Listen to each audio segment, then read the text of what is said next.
ഇതേ കണ്ടീഷൻ തന്നെ ഈ രണ്ട് മക്കളെയും കൊണ്ട് ഞാൻ അവിടെ ചെന്നപ്പോഴത്തേക്ക് എന്നെ കൊണ്ട് മേടിപ്പിച്ച് കൊണ്ടുവന്നിട്ട് ഈ ഛർദ്ദിക്കും തോറും ആ ഛർദ്ദിലിനകത്താണ് എൻ്റെ ആ മക്കൾ മരിക്കുന്നവരെയും കിടന്നത്. അതാണ് എനിക്ക് ഏറ്റവും വലിയൊരു ദുഃഖം. ഇച്ചിരി എന്തെങ്കിലും ഒരു ട്രീറ്റ്മെൻറ്റ് കൊടു സാറേ. സുഹൃത്തുക്കളും പറഞ്ഞപ്പോഴത്തേക്ക് IC ബെഡില്ലെന്നാണ് പറയുന്നത് സാറേ. അപ്പം ഞാൻ ചോദിച്ചു, എന്തോ സാറേ ഈ ഹോസ്പിറ്റലിൽ ബെഡില്ലെങ്കിൽ പിന്നെ എന്തിനാ ഇത്തരം ജനങ്ങളെ കൊണ്ട് നിർത്തിയേക്കുന്നത്? രോഗപ്രതിരോധ പ്രവർത്തനത്തിന് നേതൃത്വം കൊടുത്തിരുന്നു എന്നുണ്ടെങ്കിൽ തീർച്ചയായും ഈ രണ്ട് കുഞ്ഞുങ്ങളുടെ ജീവൻ രക്ഷിക്കാൻ കഴിയുമായിരുന്നു എന്നാണ്. അപ്പോൾ ഇതൊരു പാവപ്പെട്ട കുടുംബം, പട്ടികജാതി വിഭാഗത്തിൽപ്പെട്ട ഒരു ചെറ്റക്കുടിലിൽ താമസിക്കുന്ന 3 കുഞ്ഞുങ്ങളുള്ള സാധാരണ കുടുംബത്തിൻ്റെ അവസ്ഥ ഇതാണ് എന്നുണ്ടെങ്കിൽ എത്ര പരിതാപകരമായിട്ടുള്ള അവസ്ഥയാണ് ആരോഗ്യരംഗം ഇന്ന് കേരളം നേരിടുന്നത് എന്നതിൻ്റെ ഏറ്റവും വലിയ തെളിവാണ്. ആരോഗ്യ കേരളം എന്ന് പറഞ്ഞ് നമ്മുടെ നാട്ടിലെല്ലാം പരസ്യം ചെയ്തുകൊണ്ടിരിക്കുന്ന ആരോഗ്യമന്ത്രിയും നമ്മുടെ സംസ്ഥാന മുഖ്യമന്ത്രിയും ഉള്ള നമ്മുടെ ഈ കൊല്ലം ജില്ലയിലെ ഈ ചേരിക്കോണം തൃക്കോട്ടം ഗ്രാമപഞ്ചായത്തിലെ ചേരിക്കോണം എന്ന് പറഞ്ഞ ഈ വാർഡിൽ ഒരു വീട്ടിലെ 2 കുട്ടികൾ മരണപ്പെടേണ്ട ഒരു സ്ഥിതിവിശേഷം ഇവിടെ ഉണ്ടായിരിക്കുകയാണ്. മഞ്ഞപ്പിത്തം ബാധിച്ച് മൂത്ത കുട്ടി മരണപ്പെടുന്നതോടൊപ്പം തന്നെ അത് 2 ദിവസം കഴിഞ്ഞ് ഇളയ കുട്ടി മരണപ്പെടുന്നു. ഗുരുതരമായ അനാസ്ഥയാണ്. തിരുവനന്തപുരം മെഡിക്കൽ കോളേജിൽ നിന്നും ഈ അസുഖമായിട്ട് അവിടെ ചെന്നപ്പോൾ അവർക്ക് നേരിടേണ്ടി വന്നതെന്നാണ് മാതാപിതാക്കളും ഇവിടുത്തെ സ്ഥലം MP കൂടിയായ പ്രേമചന്ദ്രനും ഒക്കെ നമ്മളോട് പറഞ്ഞത്. അറിയണം, കാരണം ഈ പാവം പിടിച്ച ഇതേ കണ്ടീഷൻ തന്നെ ഈ 2 മക്കളെയും കൊണ്ട് ഞാൻ അവിടെ ചെന്നപ്പോഴത്തേക്ക് എന്നെ കൊണ്ട് മേടിപ്പിച്ച് കൊണ്ടുവന്നിട്ട് ഈ ഛർദ്ദിക്കും തോറും ആ ഛർദ്ദിലിനകത്താണ് എൻ്റെ ആ മക്കൾ മരിക്കുന്നവരെയും കിടന്നത്. അതാണ് എനിക്ക് ഏറ്റവും വലിയൊരു ദുഃഖം. ആ ഛർദ്ദിലായ അതിൽ ഇവരെ കാലും കൈ ഇതുപോലെ ഞാൻ ചെന്ന് ചെന്ന് ഇച്ചിരി എന്തെങ്കിലും ഒരു ട്രീറ്റ്മെൻറ്റ് കൊടു സാറേ. സുഹൃത്തുക്കളും പറഞ്ഞപ്പോഴത്തേക്ക് IC ബെഡില്ലെന്നാണ് പറയുന്നത് സാറേ. അപ്പം ഞാൻ ചോദിച്ചു, എന്തോ സാറേ ഈ ഹോസ്പിറ്റലിൽ ബെഡില്ലെങ്കിൽ പിന്നെ എന്തിനാ ഇത്തരം ജനങ്ങളെ കൊണ്ട് നിർത്തിയേക്കുന്നത്? അത് അച്ഛൻ അവർ എടുത്തുകൊണ്ട് അവിടെ കിടത്താൻ പറഞ്ഞു. ഈ 2 മക്കളെ ഞാൻ ആ 2 പായൽ കൊണ്ടുവന്ന് കിടത്തി ആ ചെളിയിൽ കുഞ്ഞുങ്ങൾ ഛർദ്ദിക്കുന്നു, മാറ്റാൻ പോലും ഒരു തുണിയില്ല കുഞ്ഞുങ്ങൾക്ക്. അത്ര അവസ്ഥയായിരുന്നു എൻ്റെ. ആശുപത്രിയിൽ 10-ാം തീയതി മെഡിക്കൽ കോളേജിൽ 3 ദിവസം ആശ്രമത്ത് കിടന്ന് ഇത് കഴിഞ്ഞിട്ട് അവിടുന്ന് റെഫർ ചെയ്ത് മെഡിക്കൽ കോളേജ് ആശുപത്രി വന്ന്. അപ്പോൾ മെഡിക്കൽ കോളേജ് ആശുപത്രി എന്ന് പറഞ്ഞു വിട്ട് പിന്നെ IC കയറ്റേണ്ട പേഷ്യൻ്റാണ്. അപ്പോൾ മെഡിക്കൽ കോളേജ് വന്നപ്പോൾ അവർ പറഞ്ഞ് IC ബെഡില്ലെന്ന് പറഞ്ഞ്. അങ്ങനെ 4-ാം വാർഡിൽ കൊണ്ടുവന്ന് ഞങ്ങളെ കയ്യിൽ നിന്ന് പൈസ എടുത്ത് മേടിച്ച് ആ നിലത്ത് ബെഡിൻ്റെ അടിയിൽ 2 പെൺപിള്ളേരെയും കിടത്തിയിരുന്നു. എന്നിട്ട് ചികിത്സ കൊടുക്കാൻ പറഞ്ഞപ്പം പിന്നെ സമാധാനപ്പെടച്ചാന്നും പറഞ്ഞ് ഡോക്ടർമാർ പറയുന്നു. ഇത് തിരുവനന്തപുരം മെഡിക്കൽ കോളേജാണ്, നമുക്ക് ഒരാളിനെ മാത്രം ശ്രദ്ധിക്കാൻ പറ്റത്തില്ല. എല്ലാ കുട്ടികളെയും എല്ലാ അച്ഛനമ്മമാരെയും നമ്മൾ സംരക്ഷിച്ചുകൊണ്ട് വെയിറ്റ് ചെയ്യും. ഞങ്ങൾ ഭക്ഷണം പോലും കഴിച്ചിട്ടില്ല, ഞങ്ങൾ കുളിച്ചിട്ടില്ല. ഈ സിസ്റ്റർമാർ അവിടെ നിന്ന് ഇഞ്ചക്ഷൻ ഇങ്ങനെ കൊടുത്ത് കറങ്ങി വന്നാലേ അവർക്ക് കൊടുക്കാൻ പറ്റൂ. അതിൻ്റെ ഇടയിൽ കൂടെ അവരെ ഞങ്ങളെ ഇങ്ങനെ വന്ന് മിനിറ്റ് തോറും ഞങ്ങളെ ബുദ്ധിമുട്ടിക്കരുതെന്നാണ് ഞങ്ങൾക്ക് ഡോക്ടർമാർ മറുപടി തന്നത്.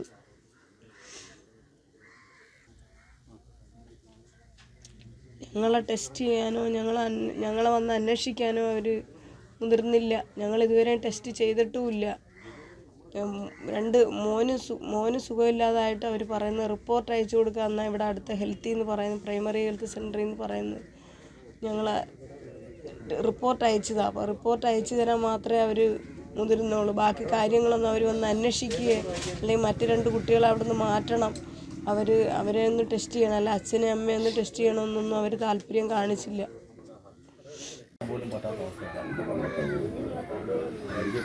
സാറിന് ഞാൻ പ്രത്യേകം പറഞ്ഞിട്ടുണ്ട്, 2 മക്കളെ നമ്മളിത് മാതാപിതാക്കൾ അവരെ പോറ്റി വളർത്തി. 19 വയസ്സ്, ഇളയാൾക്ക് 18 വയസ്സ്. മെഡിക്കൽ ഇവരായി പോയി നീറ്റ് കഴിഞ്ഞ് വന്ന്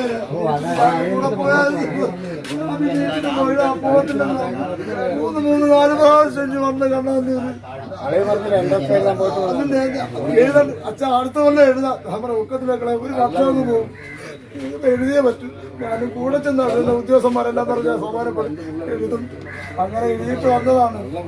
ഇവിടെ ഒരു ചിറയുണ്ട്. ഇതേ കണക്ക് ആരോഗ്യകരമായ കാര്യങ്ങളൊന്നും പഞ്ചായത്തിൻ്റെ ഭാഗത്തു നിന്നോ അല്ലെങ്കിൽ ആരോഗ്യ വകുപ്പുകളോ ഇതിന് വേണ്ട ശ്രദ്ധ കൊടുക്കാതെയും മെഡിക്കൽ കോളേജിൽ ചെല്ലുന്ന രോഗികൾക്ക് അവർക്ക് ആവശ്യമായ ചികിത്സ കൊടുക്കാതെയും സ്വന്തം കാശ് കൊടുത്ത് മേടിച്ചുകൊണ്ട് വന്നിട്ട് പോലും വൃത്തിഹീനമായ സ്ഥലത്ത് കിടന്നാണ് അവർ മരണപ്പെട്ടതെന്നൊക്കെയുള്ള ഗുരുതരമായ ആരോപണങ്ങളാണ് ഈ കുട്ടിയുടെ മാതാപിതാക്കൾ ഇവിടെ പറയുന്നത്. വളരെ വിഷമകരവും ദുഃഖകരവുമായ ഒരു വീഴ്ചയാണ്. 19 വയസ്സും 17 വയസ്സുമുള്ള 2 പെൺകുട്ടികളാണ് മരണപ്പെട്ടത്. പഠിക്കാൻ മിടുക്കരായിട്ടുള്ള ആ കുട്ടികൾ ഈ മാതാപിതാക്കൾ കൂലിവേല ചെയ്ത് ജീവിച്ചു വരുന്ന ഒരു സ്ഥിതിവിശേഷമാണ് കൊല്ലം ജില്ലയിൽ വളരെ വിഷമം. ഇവിടെ സമീപത്ത് 2-3 വീടുകളിലൊക്കെ മഞ്ഞപ്പിത്തം ബാധിച്ചിട്ടുണ്ട്.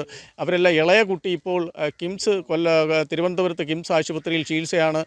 അവർക്ക് വേണ്ട ഈ 2 കുട്ടികളുടെ മരണാനന്തര കർമ്മം പോലും നടത്താനുള്ള സാമ്പത്തിക സ്ഥിതിവിശേഷമില്ലാത്ത വളരെ നിർധനരായ കുടുംബത്തിലാണ്. ഗുരുതരമായ അനാസ്ഥയും നിഷേധാത്മകമായിട്ടുള്ള നിലപാടുമാണ് തിരുവനന്തപുരം മെഡിക്കൽ കോളേജ് അധികൃതരുടെ ഭാഗത്തു നിന്ന് ഈ പ്രശ്നത്തിലുണ്ടായിട്ടുള്ളത്. തൃക്കോവിൽവട്ടം ഗ്രാമപഞ്ചായത്തിലെ കണ്ണനല്ലൂരിന് സമീപം ചേരിക്കോണം എന്ന കോളനി പ്രദേശത്ത് ആദ്യം ആശുപത്രിയിൽ അഡ്മിറ്റ് ചെയ്തത് ആ വീട്ടിലെ ഏറ്റവും സാധാരണ കുടുംബത്തിലെ മണ്ണുകൊണ്ട് നിർമ്മിക്കപ്പെട്ടിട്ടുള്ള ചെറ്റക്കുടിലെ ഏറ്റവും ഇളയ കുഞ്ഞ് 10 വയസ്സുള്ള കുഞ്ഞാണ് ആദ്യം ഏപ്രിൽ മാസം 23-ാം തീയതി SITയിൽ അഡ്മിറ്റ് ചെയ്യപ്പെട്ടത്. ഹെപ്പറ്റൈറ്റിസ് രോഗബാധയാണ് എന്ന് സ്ഥിരീകരിക്കപ്പെട്ടതിന് ശേഷം പോലും ആ കുഞ്ഞിൻ്റെ 2 സഹോദരങ്ങൾ 17 വയസ്സും 19 വയസ്സും മാത്രമുള്ള 2 പെൺകുട്ടികൾ, നല്ലതുപോലെ പഠിക്കുന്ന 2 പെൺകുട്ടികൾ, അവരെ പരിശോധിക്കാനോ ആരോഗ്യവകുപ്പിൻ്റെ ബന്ധപ്പെട്ട അധികൃതർ വീട് സന്ദർശിക്കാനോ മറ്റേതെങ്കിലും തരത്തിലുള്ള രോഗപ്രതിരോധ പ്രവർത്തനങ്ങൾക്ക് നേതൃത്വം കൊടുക്കാനോ ആരോഗ്യവകുപ്പിൻ്റെ ഭാഗത്തുനിന്ന് ഒരു നടപടിയും ഉണ്ടായില്ല. ഒന്ന്. മറ്റൊരു പ്രധാനപ്പെട്ട പ്രശ്നം ഈ കാര്യത്തിൽ ചൂണ്ടിക്കാണിക്കാൻ ഞാൻ ആഗ്രഹിക്കുന്നത്, ഈ 2 പെൺകുട്ടികളെയും മെഡിക്കൽ കോളേജ് ആശുപത്രിയിൽ അഡ്മിറ്റ് ചെയ്തപ്പോൾ അവർക്ക് കിടക്ക പോലും ലഭിച്ചില്ല. അവർ പുറത്തു പോയി പായ വാങ്ങിക്കൊണ്ടുവന്നാണ് നിലത്ത് കിടന്നത്. ആദ്യം ഒരു കുട്ടി മരിക്കുന്നു, അടുത്ത ദിവസം 2ാമത്തെ കുട്ടിയും മരിക്കുന്നു. ഒരു തരത്തിലുള്ള പരിചരണവും ചികിത്സയും ശുശ്രൂഷയും മെഡിക്കൽ കോളേജ് ആശുപത്രിയിൽ നിന്ന് ലഭിച്ചില്ല എന്നാണ് മരിച്ച 2 കുട്ടികളുടെ മാതാപിതാക്കൾ ഞങ്ങളോട് സംസാരിച്ചത്. അപ്പോൾ ഇത്തരത്തിലൊരു രോഗബാധ, മഞ്ഞപ്പിത്ത രോഗബാധ ഉണ്ടായിട്ട് പോലും ഫലപ്രദമായ ചികിത്സയും രോഗപ്രതിരോധ പ്രവർത്തനത്തിന് നേതൃത്വം കൊടുത്തിരുന്നു എന്നുണ്ടെങ്കിൽ തീർച്ചയായും ഈ 2 കുഞ്ഞുങ്ങളുടെ ജീവൻ രക്ഷിക്കാൻ കഴിയുമായിരുന്നു എന്നാണ് രക്ഷിതാക്കൾ ഇപ്പോഴും വിശ്വസിക്കുന്നത്. മാത്രവുമല്ല, SIT ആശുപത്രിയിൽ കഴിഞ്ഞിരുന്ന കുഞ്ഞിനും ഈ രോഗബാധയെ തുടർന്ന് കഴിഞ്ഞ ദിവസം അവർ നിർബന്ധിച്ച് അവിടെ നിന്ന് നേരെ ഒരു സ്വകാര്യ ആശുപത്രിയിലേക്ക് മാറ്റിയെന്ന് പറഞ്ഞാൽ പിന്നെ എന്തിനാണ് പൊതുജനാരോഗ്യ കേന്ദ്രങ്ങൾ? ഇപ്പോൾ സ്വകാര്യ ആശുപത്രിയിലാണ് ഇളയ കുഞ്ഞ് ഇപ്പോൾ ചികിത്സയിൽ കഴിയുന്നത്. അപ്പോൾ ചുരുക്കി പറഞ്ഞാൽ മെഡിക്കൽ കോളേജ്, തിരുവനന്തപുരം മെഡിക്കൽ കോളേജിൻ്റെ ഭാഗത്തു നിന്നുണ്ടായിട്ടുള്ള ഗുരുതരമായിട്ടുള്ള അനാസ്ഥ, ആ അനാസ്ഥ ഒരു തരത്തിലും വെച്ച് പൊറപ്പിക്കാൻ കഴിയുന്നില്ല. അവരെ തീവ്രപരിചരണ വിഭാഗത്തിൽ പ്രവേശിപ്പിക്കാനോ ബെഡും മറ്റ് സൗകര്യങ്ങളും കൊടുത്ത് മതിയായ പരിചരണവും ശുശ്രൂഷയും ചികിത്സയും നൽകാനോ ബന്ധപ്പെട്ട അധികൃതരുടെ ഭാഗത്ത് നിന്ന് നടപടി ഉണ്ടായില്ല എന്ന ഗുരുതരമായ പ്രശ്നമാണ്, ആക്ഷേപമാണ് മാതാപിതാക്കൾ ഈ കാര്യത്തെ സംബന്ധിച്ച് ഉന്നയിക്കുന്നത്. ഒന്ന്. ഇനി ഇത്രയും പ്രശ്നം ഉണ്ടായതിന് ശേഷവും 2 കുഞ്ഞുങ്ങൾ മരിച്ചു. ഒരു കുഞ്ഞ് ഹെപ്പറ്റൈറ്റിസ് A ബാധിതനായി ഇപ്പോഴും സ്വകാര്യ ആശുപത്രിയിൽ ചികിത്സയിൽ കഴിയുന്നു. ഇപ്പോഴും ആ മാതാപിതാക്കളുടെ രക്തപരിശോധന നടത്താനോ അവരെ പ്രാഥമികമായിട്ടുള്ള ശുശ്രൂഷക്കെങ്കിലും പരിശോധനയ്ക്കെങ്കിലും വിധേയമാക്കാനോ ആരോഗ്യവകുപ്പ് തയ്യാറായിട്ടില്ല.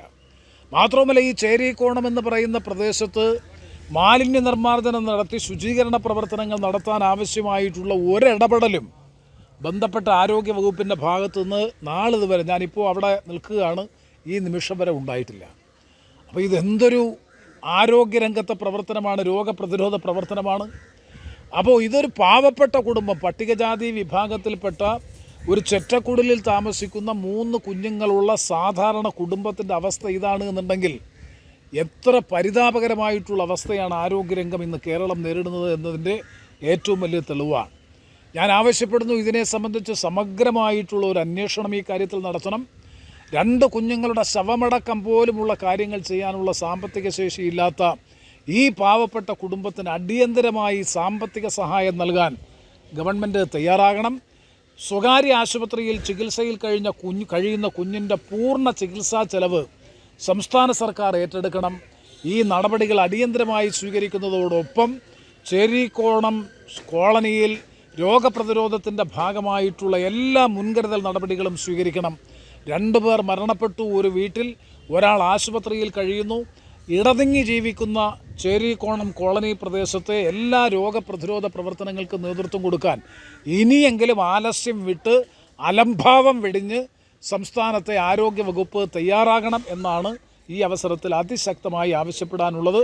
അതല്ലെങ്കിൽ വലിയ ബഹുജന പ്രക്ഷോഭത്തിന് നേതൃത്വം കൊടുക്കാൻ ഞങ്ങൾ പൊതുപ്രവർത്തകർ, ജനപ്രതിനിധികൾ നിർബന്ധിതമാകുമെന്നുകൂടി ഈ അവസരത്തിൽ മുന്നറിയിപ്പ് നൽകാൻ ആഗ്രഹിക്കുകയാണ്.